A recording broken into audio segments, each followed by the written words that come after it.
200 years ago, in the heart of Western Africa, nestled between the fertile plains and dense forests, lay the village of Tangara. The people of Tangara were known for their love for fishing, farming, mud wrestling, and beautiful women. It was a land of rich culture and strange tales.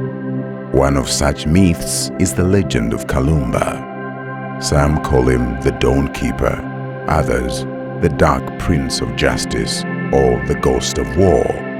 His strength was unmatched, his agility unparalleled, and his fame spread far and wide beyond the borders of Tangara. This is the story of how a young, simple farmer became the legend of Kalumba.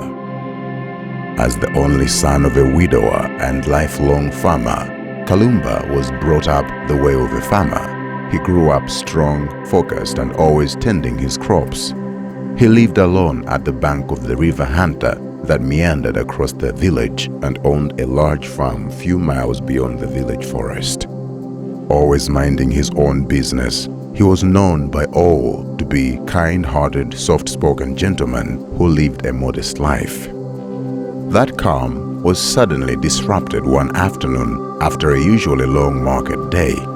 Journeying back home, he was met by 3 armed bandits with spears, old-fashioned guns, and wild dogs. They attacked him, dragged him to a nearby bush, took his money bag, beat him, stabbed him several times, and left him for dead.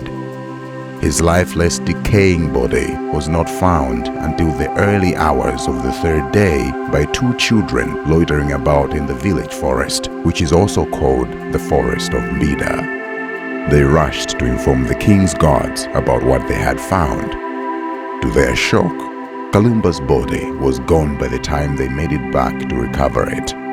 Unbeknownst to the villagers, a powerful witch doctor named Indika had discovered Kalumba's body and taken him to her lair.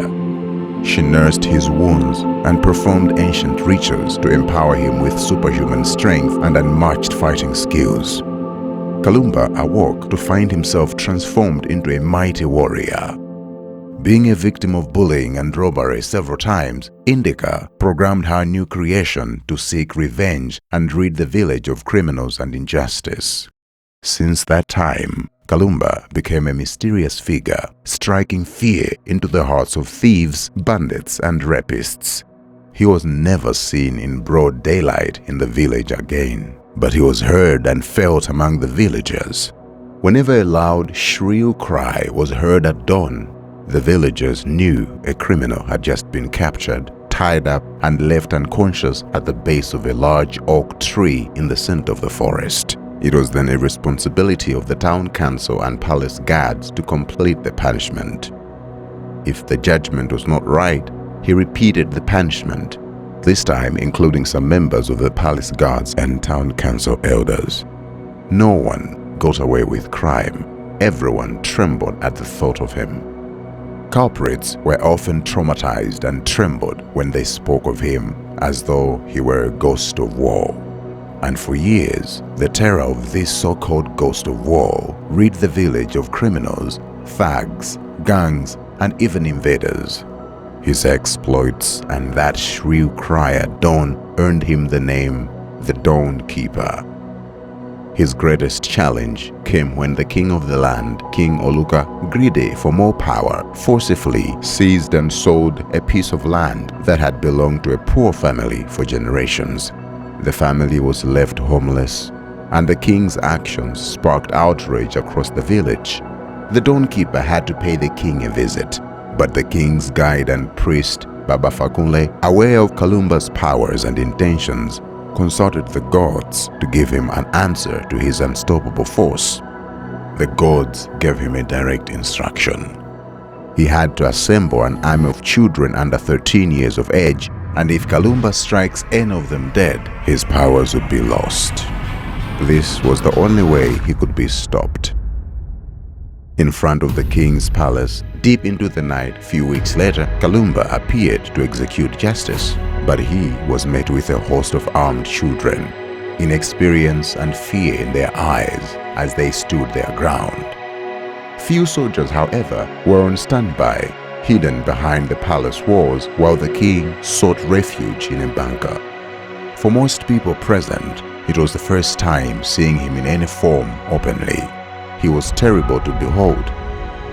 He was a ghostly dark figure with glowing white eyes, moving eagerly and dreadfully in every stride. A simple task compared to his might, the Dawn Keeper swiftly brushed and tossed the children aside, causing them little harm. The children, though, kept throwing themselves at him, all in vain. Just as everyone in the palace was questioning Baba Fakule's plan to march children to such a superhuman, a 10-year-old fisher boy named Musa pierced Kalumba's right leg with his mean sword in the midst of the chaos. There, the Dawn Keeper instinctively lunged his powerful right hand at the little one, killing him instantly. Immediately the child died. Kalumba lost all his supernatural strength and powers and fell to the ground lifeless and powerless as the day of his death. Before anyone could touch his body, he vanished, leaving no trace of his presence there. Fear gripped the entire village and everyone that heard the story.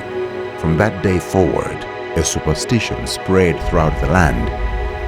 To prevent a person's spirit from seeking vengeance, they must be buried within 3 days of their death.